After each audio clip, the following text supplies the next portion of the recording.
Yeah, it's already on. Okay, guys. Our campaign is on misinformation.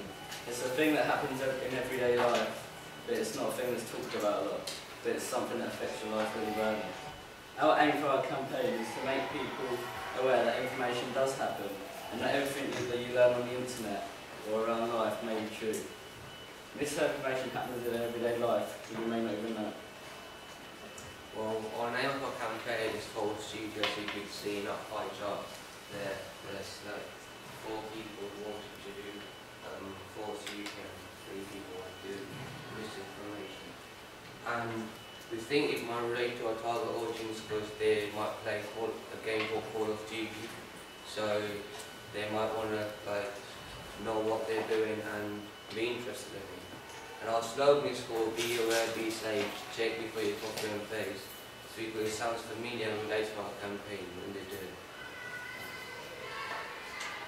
Our primary audience is young adults.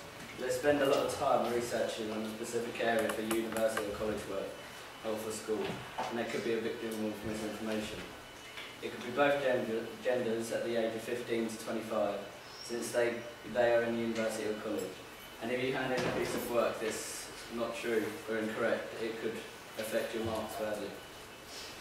Our secondary audience is teenagers aged 12 to 15 with both genders, because when they study for GCSEs, they might go on sites like Wikipedia and advice for it, and they wouldn't really know if it's right or wrong. So if they write that on the exam, they might fail, or they wouldn't get a proper grade that they would like to.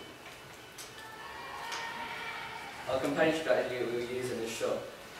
Even though misinformation isn't talked about, when people hear about misinformation, they will be shocked because you're giving someone wrong information and they could be giving information to someone else.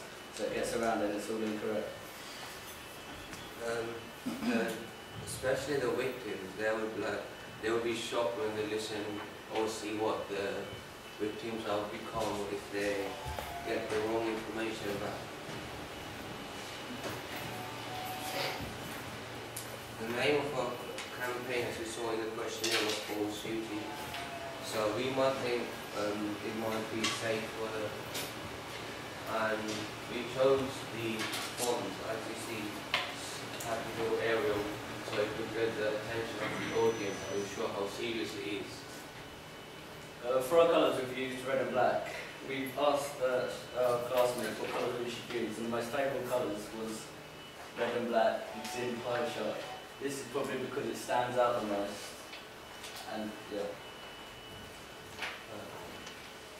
So we have included this, then we chose misinformation because we found out there's no campaign for misinformation, so it gave us an opportunity to express, and we were about the soundbar about it. I think it would be helpful for teenagers because, as I said, it would be crucial in the exams to take in wrong information and write in their papers.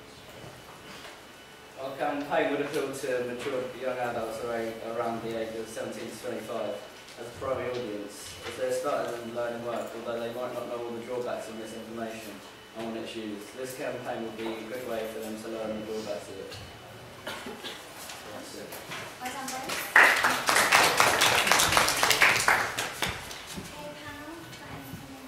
The slogan was really good. The slogan for that campaign is really good.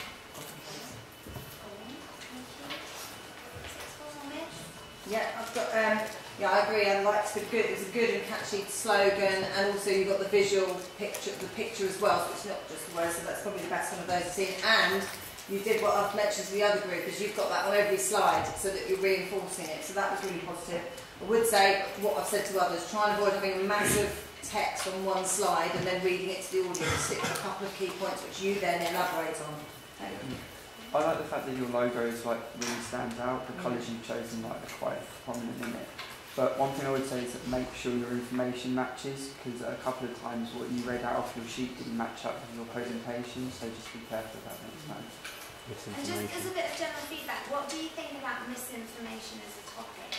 Do you think they can gauge enough interest in young people looking at misinformation? I think so. Something I don't think that is discussed. You know, so it's quite sort of a unique topic really, because it's something to say is out there all the time and you just use. And you say a lot of people do, you know, the old information cut and paste off and they submit it and then they, you know, fail. So I think it's as well in terms of e-safety, it also has that sort of context of don't believe every story that you read about people, you know, and so it can link in with cyberbullying and the fact that, you know, that actually people do have this thing, if it's on the internet it must be true, and that can have, it's not just about information but it's about what you say about people as well, so I think it can be as well. Thank you. Thanks, guys.